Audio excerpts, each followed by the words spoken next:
Hello viewers, welcome to my channel MDGK center. MCQ প্রশ্নোত্তর পর্বে আজকের আলোচনার বিষয় হলো জেনারেল নলেজ। তো বন্ধুরা, চলুন শুরু করা যাক আজকের ভিডিওটি। আজকের ভিডিওর প্রথম প্রশ্নটি হলো, প্রথম রাষ্ট্রপতি ডক্টর রাজেন্দ্র প্রসাদ 1950 থেকে 1952 সময়ের মধ্যে বিনা প্রতিদ্বন্দ্বিতায় নির্বাচিত হন। তিনি ছাড়া আর কোন রাষ্ট্রপতি বিনা প্রতিদ্বন্দ্বিতায় নির্বাচিত হয়েছিলেন?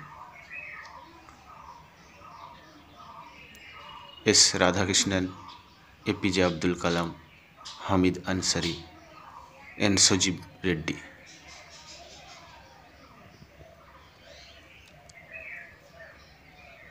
সঠিক উত্তরটি হল ডি, এন সজীব রেড্ডি। দ্বিতীয় প্রশ্নটি হল, ভারতের রাষ্ট্রপতির ইমপিচমেন্ট পদ্ধতি গৃহীত হয়েছে কোন দেশের সংবিধান থেকে? ইউএসএ, যুক্তরাজ্য, ইউএসএসআর, ফ্রান্স। সঠিক উত্তরটি হল এ, ইউএসএ। তৃতীয় প্রশ্নটি হল, একটি শক্তিশালী কেন্দ্রের কারণে নিম্নলিখিত সংবিধানগুলির মধ্যে কোনটি ভারতীয় সংবিধানের অনুরূপ?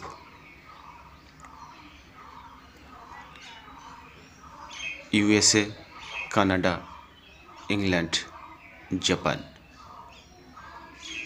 সঠিক উত্তরটি হল বি, কানাডা। চতুর্থ প্রশ্নটি হল,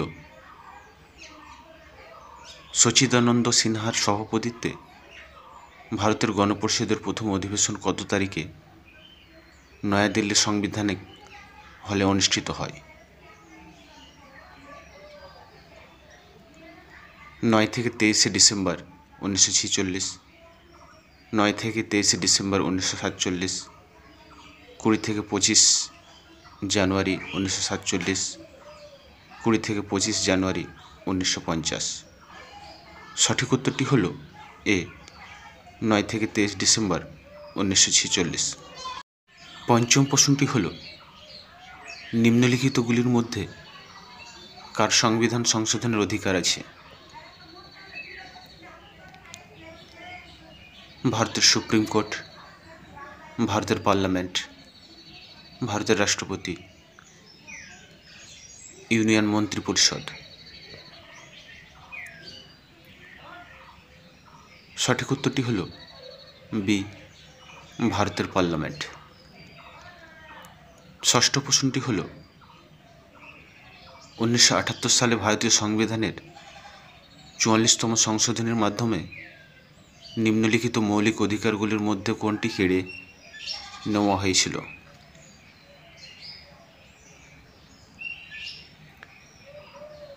সমিতি গঠনের অধিকার, সম্পত্তির অধিকার, শোষণের বিরুদ্ধে অধিকার, বাক ও মত প্রকাশের স্বাধীনতার অধিকার। এই প্রশ্নের সঠিক উত্তরটি হল বি, সম্পত্তির অধিকার। সপ্তম প্রশ্নটি হল,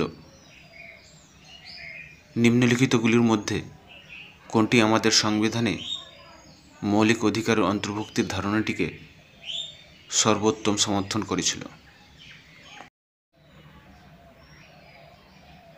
সাইমন কমিশন 1927, নেহেরু কমিটির রিপোর্ট 1928, স্বরাজ বিল 1895, সোপ্রু কমিটির সাংবিধানিক প্রস্তাব 1945 সালের প্রতিবেদন।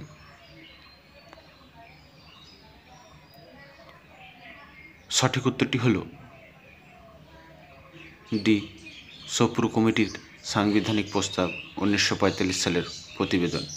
অষ্টম প্রশ্নটি হল, 21তম সংশোধনীর মাধ্যমে নিম্নলিখিত ভাষাগুলির মধ্যে কোনটি আঞ্চলিক ভাষার প্রথমটিতে যুক্ত হয়েছিল?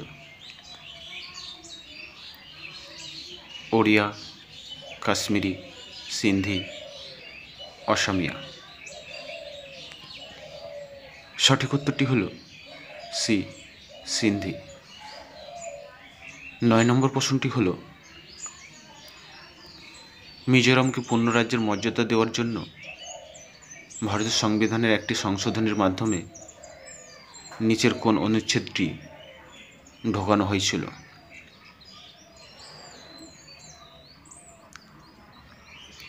ধারা 371C, ধারা 371E, ধারা 371F, ধারা 371G।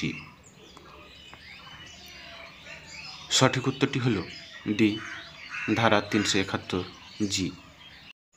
10 নম্বর প্রশ্নটি হল, 112 নম্বর ধারার আদেশ অনুসারে নিম্নলিখিত নথিগুলির মধ্যে কোনটি সংসদে উপস্থাপিত হয়?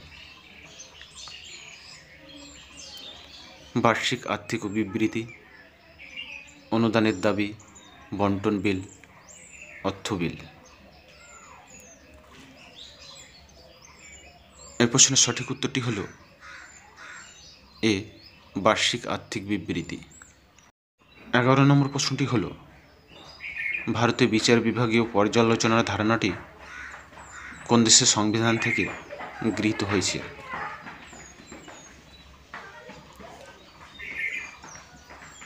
USA, Germany, USSR, Australia.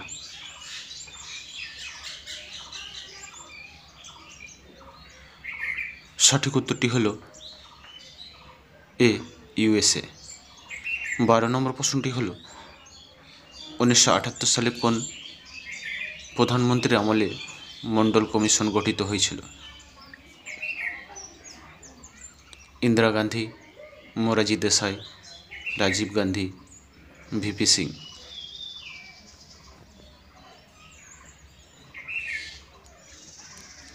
সঠিক উত্তরটি হল বি, মোরারজি দেশাই।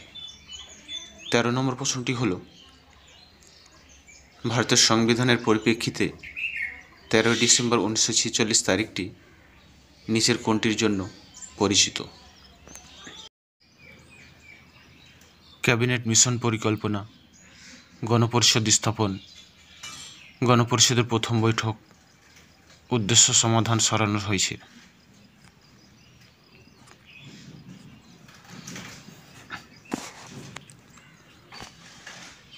সঠিক উত্তরটি হল ডি, উদ্দেশ্য সমাধান সরানো হয়েছে। 14 নম্বর প্রশ্নটি হল, নিচের কোন ধারাটি রাষ্ট্রের অ্যাডভোকেট জেনারেল নিয়োগ, দায়িত্ব এবং মেয়াদ নিয়ে আলোচনা করে?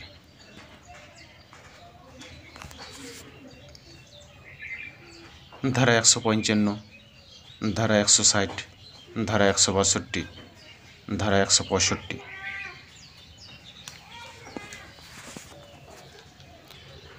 সঠিক উত্তরটি হল ডি, ধারা 165। 15 নম্বর প্রশ্নটি হল, নিম্নলিখিত দেশগুলির মধ্যে কোনটির নিম্নকক্ষকে গাইলিয়ং সোকডু বলা হয়?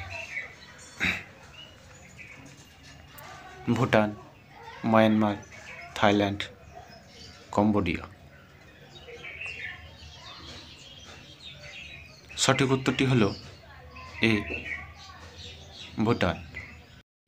16 নম্বর প্রশ্নটি হল, ভারতের সংবিধানের কোন অনুচ্ছেদে রাষ্ট্রপতির অভিশংসনের পদ্ধতি নির্ধারণ করা হয়েছে?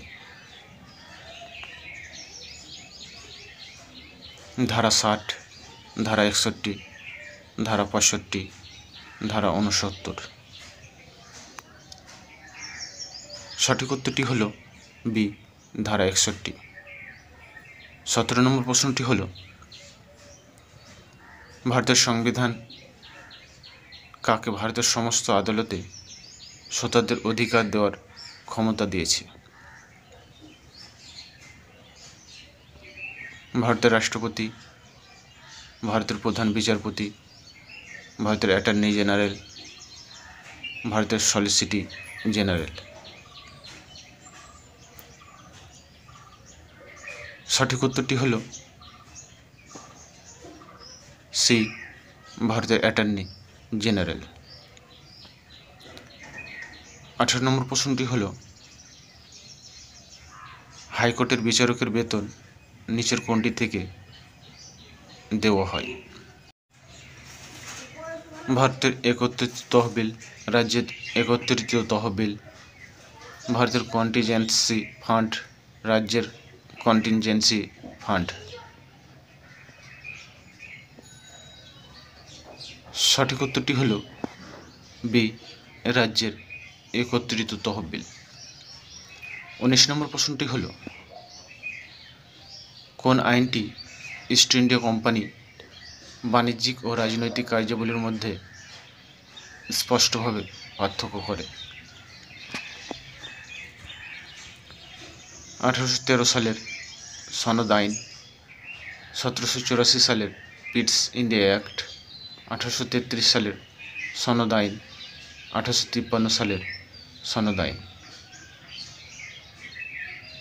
সঠিক উত্তরটি হল বি, 1784 সালের পিটস ইন্ডিয়া অ্যাক্ট। আজকের ভিডিওর শেষ প্রশ্নটি হল, নিচের কোন আইনের মাধ্যমে বার্মা ভারত থেকে পৃথক হয়েছিল? ভারতীয় কাউন্সিল আইন 1961, ভারত শাসন আইন 1909, ভারত শাসন আইন 1919, ভারত শাসন আইন 1935। সঠিক উত্তরটি হল ডি, ভারত শাসন আইন 1935। তো বন্ধুরা, আজকের ভিডিওটি কেমন লাগলো তাই জানিয়ে কমেন্ট সেকশানে কমেন্ট করুন, লাইক করুন, শেয়ার করুন।